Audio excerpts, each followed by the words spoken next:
Hello दोस्तों, तो कैसे हैं आप लोग। आई होप कि आप बहुत अच्छे होंगे। आपका बहुत बहुत स्वागत है हमारे यूट्यूब चैनल लर्निंग अड्डा पे। आज के वीडियो में हम देखने वाले हैं हाउ टू प्रिपेयर मैथ। आज मैं आपको मैथ को प्रिपेयर करने की ऐसी टेक्निक बताने वाला हूं जो आज तक शायद यूट्यूब पे किसी ने नहीं बताई है। तो हम देखेंगे कि मैथ को कैसे प्रिपेयर करते हैं, चाहे वो किसी भी एग्ज़ाम की मैथ हो, जेई की मैथ हो या फिर सेकंड ग्रेड की मैथ हो या फिर किसी भी सरकारी एग्ज़ाम की हमारे पास मैथ हो। हम उसको किस तरह से तैयार करेंगे जिससे हम ज़्यादा से ज़्यादा नंबर आ सकें। तो सबसे पहले है हमारे पास पहला पॉइंट है हमारा टीचर एंड कोचिंग सिलेक्शन। हम क्या करते हैं, हम दबाव में आके कोचिंग का सिलेक्शन करते हैं और टीचर का सिलेक्शन करते हैं। जैसे हम क्या करते हैं, किसी ने बोला, घर वालों ने कहीं पे सुना कि हाँ वो कोचिंग अच्छा पढ़ा रहा है, हम तुझको उसी में एडमिशन दिलाएंगे, जबकि हमारा उस कोचिंग में या फिर उस टीचर से पढ़ने का मन नहीं है। तो हम ज़बरदस्ती उस कोचिंग में हमको डाला जाता है और हमसे पढ़वाया जाता है। इससे हमारा क्या होता है, हम कभी नहीं पढ़ पाते हैं, हमारा उस चीज़ के प्रति इंटरेस्ट ख़त्म हो जाता है। या फिर हम क्या करते हैं, खुद ही एनालिसिस नहीं करते हैं कि हमको कौन सा टीचर अच्छा लगता है, कौन सा कोचिंग से पढ़ना है। हम क्या करते हैं, हम व्यूज़ देखते हैं, हो इसके ऊपर इतने व्यूज़ आ रहे हैं, इसका मतलब ये अच्छा पढ़ा रहा है, जबकि हमारा उस टीचर के साथ क्या है, कोई कनेक्शन ही नहीं बन रहा है, यानी हमको उसके साथ क्या है, मज़ा नहीं आ रहा है पढ़ने का। तो ये हमारी सबसे पहली प्रॉब्लम होती है कि हम टीचर को ही सिलेक्ट करने में या फिर कोचिंग को सिलेक्ट करने में गलती कर देते हैं। तो सबसे पहले हमको देखना है कि हम टीचर के साथ क्या कम्युनिकेट कर पा रहे हैं, हमको उस टीचर से पढ़ने में मज़ा आ रहा है, उस टीचर की बातें हमको, लैंग्वेज हमको समझ में आ रही है, तब हमारा क्या होगा, मैथ अच्छा होगा। क्योंकि ये सभी सब्जेक्ट के लिए लागू है, चाहे कोई भी सब्जेक्ट हो, लेकिन यहाँ पे मैं मैथ की बात कर रहा हूँ क्योंकि मैथ हमारा क्या है, इम्पोर्टेंट पार्ट है। तो यहाँ पे सबसे पहले हमको कोचिंग सेलेक्ट करनी है, जिस टीचर के साथ हम कम्युनिकेट सही से कर पाएँ उसी टीचर का, उसी कोचिंग का हमको सिलेक्शन करना है। चाहे उसका हमारे पास कोई 0 सब्सक्राइबर हो या फिर 0 या फिर लाख सब्सक्राइबर हो या फिर 10 लाख सब्सक्राइबर हो, उससे कोई मैटर नहीं करता है कि जो जिस टीचर को लाख लोग देख रहे हैं उस वही हमेशा अच्छा पढ़ाएगा। आप किसके साथ अच्छे से कंफर्ट हो रहे हैं, कम्युनिकेट कर रहे हैं, उस टीचर से आपको पढ़ना है। फिर है हमारा चैप्टर सिलेक्शन। अब हम क्या करते हैं, चैप्टर का सही से सिलेक्शन नहीं करते हैं। यानी कि हम क्या करते हैं, जैसे हमको पढ़ना है प्रायिकता, हम डायरेक्ट प्रायिकता पढ़ने लग जाते हैं, जबकि प्रायिकता में हमको क्या पता है, अगर हमको परम्यूटेशन एंड कॉम्बिनेशन नहीं आएगा, यानी क्रमचय और संचय नहीं आएगा, तो हम प्रायिकता कभी नहीं कर सकते हैं। अब हम प्रायिकता लेके बैठे, हमने 2 क्वेश्चन बनाए, 2 बन गए, 3, फिर हमने 10 क्वेश्चन बनाना चाहा, उनमें से 2 बने, 8 नहीं बने। अब हमारा क्या है, डिमोटिवेशन आएगा कि मेरे को तो प्रायिकता आती ही नहीं है, मेरे को तो प्रायिकता आ नहीं रही है, जबकि आपको प्रायिकता के पूरे फॉर्मूले आते हैं। लेकिन आपको यही नहीं पता है कि पहले अगर मैं क्रमचय संचय करूँगा तो मेरी प्रायिकता अपने आप अच्छी हो जाएगी। अब जैसे ही आप क्रमचय संचय अच्छा कर लेंगे तो आपकी प्रायिकता 10 में से 10 बनने लग जाएगी। तो ये हमारा क्या होता है, कमी होती है कि हम चैप्टर का सिलेक्शन सही से नहीं करते हैं। हम क्या करते हैं, सीधा हमको साइन थीटा कोस थीटा पता नहीं है, हम सीधा समाकलन करने बैठ गए।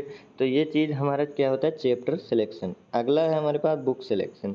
अब होता है, कुछ लोग होते हैं जो क्या होता है, टीचर का मटेरियल दिया हुआ पढ़ते हैं, कुछ लोग क्या होता है, टीचर का मटेरियल दिया हुआ पढ़ते हैं प्लस में खुद का बुक लगाते हैं। और जो मिडिल होते हैं वो क्या करते हैं, वो इसी सोच में पढ़ते हैं कि मैं इतना मेरे लिए सफिशेंट है या फिर मैं दोनों करूं। तो मैं सुझाव ये दूंगा कि आप जितना भी करो, चाहे आप 10 क्वेश्चन करो, चाहे आप 50 क्वेश्चन करो, जितना करो अच्छे से करो और उनको बार बार करो। क्योंकि बार बार करने से क्या होगा, जो हमारा, हम हर बार कुछ ना कुछ नया सीखेंगे। ज़्यादा भी हमारे लिए नुकसान हो सकता है और कम भी हमारा लिए नुकसान हो सकता है। तो हम जितना करेंगे उसको कंप्लीट हमको क्या होना चाहिए, क्लियर होना चाहिए। तो ये 3 चीज़ें हमको बेसिकली ध्यान में रखनी है। पहला है हमारे पास टीचर का सिलेक्शन, कि हम टीचर से कम्युनिकेट कर पा रहे हैं नहीं कर पा रहे हैं। दूसरा है हमारे पास चैप्टर सिलेक्शन, कि मैं जो चैप्टर पढ़ रहा हूँ उससे पहले का मेरे को बेसिक तैयार है या नहीं। फॉर्मूला आने से कुछ नहीं होता, जो उसके लिए और जो चीज़ें चाहिए वो हमको आ रही हैं कि नहीं आ रही हैं। कुछ चैप्टर ऐसे होते हैं जिनके लिए कुछ अलग से नहीं चाहिए होता है, लेकिन जो जो चैप्टर दूसरे पे डिपेंड रहते हैं, दूसरे चैप्टर्स पे, वो दूसरे चैप्टर्स भी हमको याद होने चाहिए। तो पहले हमको चैप्टर का सिलेक्शन करना होगा। अब जैसे मैं क्रमचय संचय पढ़ूंगा, उसके लिए कोई अलग से चैप्टर नहीं चाहिए, वो अपना खुद का पहला पॉइंट है। उसके बाद मैं प्रायिकता पढ़ूंगा तो मेरे दोनों चैप्टर सही हो जाएंगे, लेकिन मैं उसको छोड़ रहा हूँ, प्रायिकता पढ़ रहा हूँ, तो मेरा ये चैप्टर सिलेक्शन गलत है। और बुक सिलेक्शन है हमारा कि हमने कहीं पे मोटिवेशन वीडियो देखी, हाँ मैथ पढ़ने की स्ट्रेटेजी, भाई उसने ये बुक बताई है, लगा लेता हूँ, तुरंत बुक खरीदी, थोड़ा बहुत क्वेश्चन किया, उसके बाद छोड़ दिया, फिर डिमोटिवेशन आता है कि यार मैं बुक लाया था, मैंने बुक नहीं की, ये वो। तो आप जितना करो, 10 क्वेश्चन कर रहे हो बहुत अच्छा है, उनको अच्छे से करो। अब है अगला हमारे पास हाउ टू प्रिपेयर सिलेबस। अब सिलेबस में सबसे पहले दिक्कत आती है, क्योंकि सेकंड ग्रेड हो गया, जेई हो गया, इनका सिलेबस बहुत बड़ा होता है, लगभग 30 या 40 चैप्टर इसके अंदर होते हैं, और हमारा कम से कम 12-6 महीने इसके अंदर पढ़ने में इसको लग जाते हैं। तो अब पहले दिन मैंने जो पढ़ा, 6 महीने के बाद पढ़ रहा हूँ, पहले दिन वाला मैं भूल गया। तो ये सबसे ज़्यादा चीज़ होती है सबके साथ कि मैंने जो पहले दिन पढ़ा था वो तो मैं एंड तक भूल जा रहा हूँ। तो हमको करना क्या है, सबसे पहले हमारे पास है रीड ऑल कॉन्सेप्ट। सबसे पहले हम क्या करेंगे, चैप्टर को तैयार करेंगे। उसके बाद हम क्या करेंगे, revise all concept and remember, यानी कि जो चैप्टर हमने पढ़ा है उसको हमको उसी दिन याद कर लेना है। यानी कि उसको ये नहीं छोड़ना है कि मैं कल याद कर लूँगा, पूरा चैप्टर होने के बाद याद कर लूँगा, ये नहीं होना चाहिए। जिस दिन मैंने जितने फॉर्मूले पढ़े, यानी कि आज मैंने 2 फॉर्मूले पढ़े, उन दोनों को उसी टाइम याद कर लेना है। उसके बाद है practice at least 50 question each chapter, यानी कि मैंने आज जो चैप्टर पढ़ा है उसके मैं 50 क्वेश्चन तो कम से कम लगाऊंगा। 50 क्वेश्चन से क्या होता है, हमारे पास जैसे एक चैप्टर में लगभग 7 से 8 कॉन्सेप्ट होते हैं। अब 7 से 8 कॉन्सेप्ट यानी कि 8 पंजो 40, एक हमारा जो क्या होता है, एक कॉन्सेप्ट पे लगभग 5 क्वेश्चन आते हैं, तो 5 टाइप हर कॉन्सेप्ट में हमारे पास बन सकते हैं। तो हमको हर एक का एक क्वेश्चन तो कम से कम लगाना ही है। अब है मेक शॉर्ट नोट। अब मेक शॉर्ट नोट्स में हमको क्या लिखने हैं, वो पॉइंट जो हमको याद रखने हैं, वो पॉइंट जो हमने इन 50 क्वेश्चन में गलत किया, हमारे फॉर्मूले। तो शॉर्ट नोट्स में हमारा पहला पॉइंट क्या होना चाहिए, पहला हमारे पास होना चाहिए सारे फॉर्मूले, दूसरा हमारे पास होने चाहिए सारे नोट, तीसरा हमारे पास होने चाहिए कि हमको याद क्या क्या एडिशनल और क्या चीज़ें याद इसमें रखनी है, चौथा हमारे पास होना चाहिए कि इन जब 50 क्वेश्चनों को मैंने लगाया तो मैंने इनसे क्या लर्निंग सीखी, यानी मैंने इनमें कौन सा ऐसा पॉइंट था जो गलत किया, जो मेरे को आगे गलत नहीं करना है और मेरे को सुधारना है। तो ये हमारा दोनों मेक शॉर्ट नोट्स, और ये हमको उसी दिन बना लेने हैं जिस दिन हमारा 50 क्वेश्चन कंप्लीट हो जाए। यानी कि एक दिन पढ़ा, पूरा चैप्टर हुआ, 50 क्वेश्चन लगाए, तुरंत शॉर्ट नोट्स बनाने बैठ जाओ। उसके बाद है हमारे पास revise formula after 3 and 4 chapters and solve at least 1-2 question each concept. अब हमको क्या करना है, जैसे हमारा 3 चैप्टर कंप्लीट हो गया। अब 3 चैप्टर कंप्लीट हो गया, तो अब 3 चैप्टर कंप्लीट होने में लगभग हमको कितना महीना लगता है, 1 महीना आराम से लग जाता है।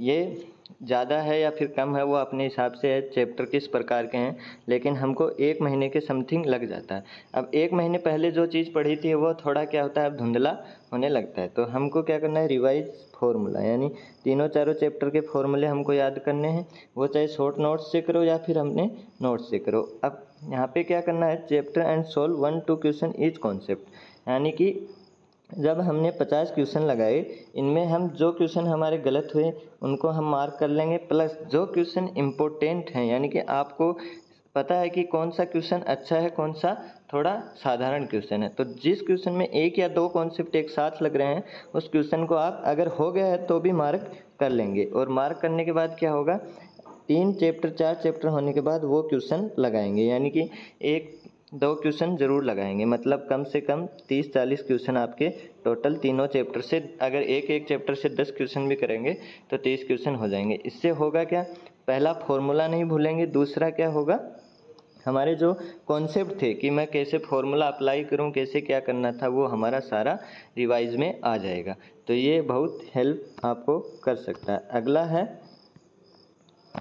गिव टेस्ट आफ्टर 3-4 चैप्टर्स, यानी कि जब हमारे 3-4 चैप्टर हो गए, हमने कॉन्सेप्ट वाइज प्रैक्टिस कर ली, सारे फॉर्मूले रिवाइज कर लिए, तो हमको क्या करना है, एक टेस्ट देना है। अब टेस्ट से एनालिसिस क्या करना है, मेरा टाइमिंग कितना है, मैंने अब कौन सी गलती की टेस्ट के अंदर, मैं कुछ गलत तो नहीं कर रहा हूँ, वो हमको क्या करना है, इसके अंदर एनालिसिस करना है।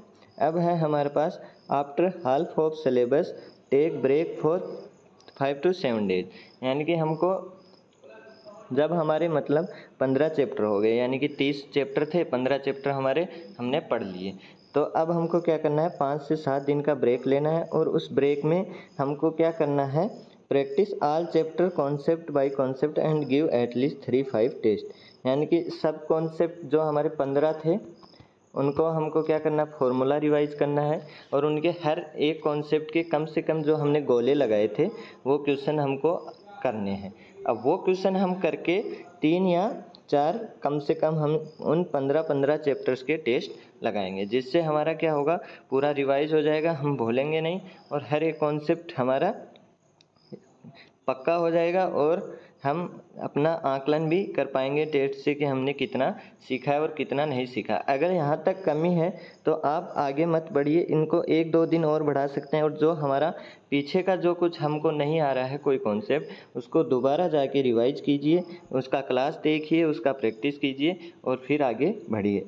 फिर है हमारा फुल सिलेबस होने के बाद हमको 15 से 20 दिन लेने हैं, उसमें फिर पूरा टोटल हमको रिवाइज करना है, और हमको उसके बाद टेस्ट के ऊपर टेस्ट लगाने हैं। तो ये हमारी क्या हो गई, जो हमारी स्ट्रेटेजी हो गई पूरी मैथ पढ़ने की। इन 8 पॉइंट को फॉलो करके हम क्या कर सकते हैं, अपनी मैथ को स्ट्रॉन्ग कर सकते हैं, यानी कि इसके अगर हम इसको फॉलो कर लेंगे तो हमारी मैथ को कमज़ोर कोई नहीं कर सकता। अब है हमारे चैनल पे आपको क्या क्या मिलेगा। मेरा चैनल भले ही छोटा है, लेकिन मैं आपको पूरी कोशिश करूँगा, मैं सबसे पहले आपको उपलब्ध कराता हूँ क्लास, यानी कि क्लास भले ही 15 से 20 मिनट की है, लेकिन हमारा जो 1 घंटे का मटेरियल है पूरा उसके अंदर है, यानी कि 15 से 20 मिनट में आप वो सब कर सकते हैं। और उसके बाद मैं डालूँगा टेलीग्राम पे उसकी नोट्स PDF, उसके बाद उसका DPP, और हर 7-8 दिन से, यानी कि 3 चैप्टर हो जाने के बाद फॉर्मूला रिवीजन क्लास, प्लस में सुपर 10 या 20 क्वेश्चन, वो मैं आपको कोर्स डिटेल में बता चुका हूँ। यानी कि सबसे पहले हमारी होगी क्लास, उसके बाद होगा प्रैक्टिस, उसके बाद हमारा क्या होगा, 3 चैप्टर होने के बाद हमारा होगा फॉर्मूला रिवीजन तीनों चैप्टर का, जैसे मैंने अभी बताया कि 3 या 4 चैप्टर का फॉर्मूला रिवीजन करना है। उसके बाद हमारा क्या होगा, सुपर 10 या 20 हो या 30, वो हमारे मैं अपने हिसाब से करवाता हूँ, वो क्वेश्चन हम करेंगे। तो ये हमारा पूरा चैनल पे होगा, इसलिए आप चैनल को सब्सक्राइब कर सकते हैं। जो भी है आपका मन है, जहाँ आपका पढ़ने का मन है वहाँ पढ़िए, लेकिन अच्छे से पढ़िए, इन 8 पॉइंट को फॉलो कीजिए। आज के लिए वीडियो में इतना ही, धन्यवाद, थैंक यू।